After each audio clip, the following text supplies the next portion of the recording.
Ndagusuhuje wowe ahantu uherereye hose, wowe unkurikiranye kuri uru rubuga, Imana iguhereza umugisha.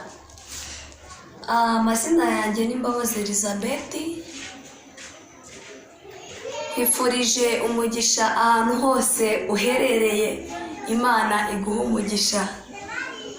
Nifuje kugusangiza ijambo ry'Imana riri muri Yesaya 50:7.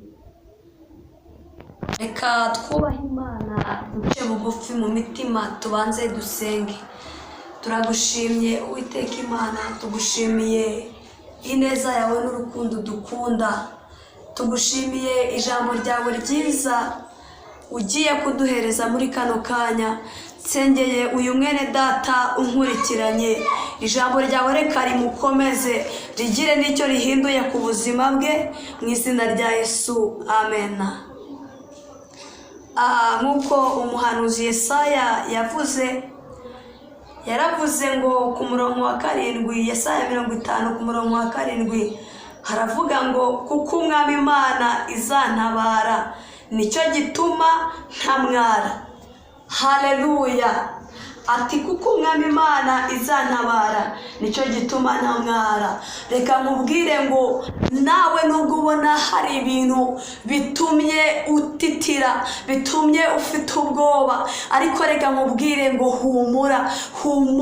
Yesu ni muzima, Yesu yavuye mu gituro, Yesu yaranesheje. Nubwo ubona bikomeye, ntabwo ariko bizakumira bunguri. Haleluya! Muhanuzi Yesaya yaravuga ngo nicyo gituma atinya, mu maso yanjye hagakomera. Reka nkubwire ngo nawe reka mu maso yawe hakomere, reka mu maso yawe hakomere, kuko Imana ije kugukomeza mu maso hawe. Nubwo ubona bikomeye, ariko Imana ije kugukomeza.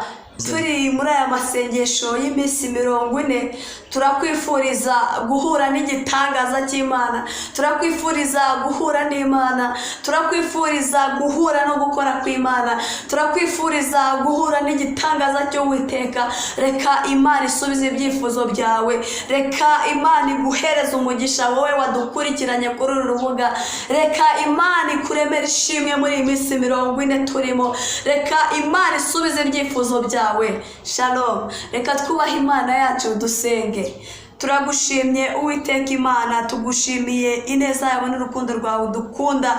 Ijambo ryawe riratubwiye ngo kuko Umwami Imana izantabara, nicyo gituma ntamwara, nicyo gituma nakorwa n'isoni, mu maso yanjye hagakomera. Uwiteka, nsengeye uyu mwene data warumurikiranye, reka nawe umukomeze, ugire ibintu ukoze ku buzima bwiwe, nawe azagushima. Haleluya, haleluya. Akira gukora kw'Imana mu izina rya Yesu, amen.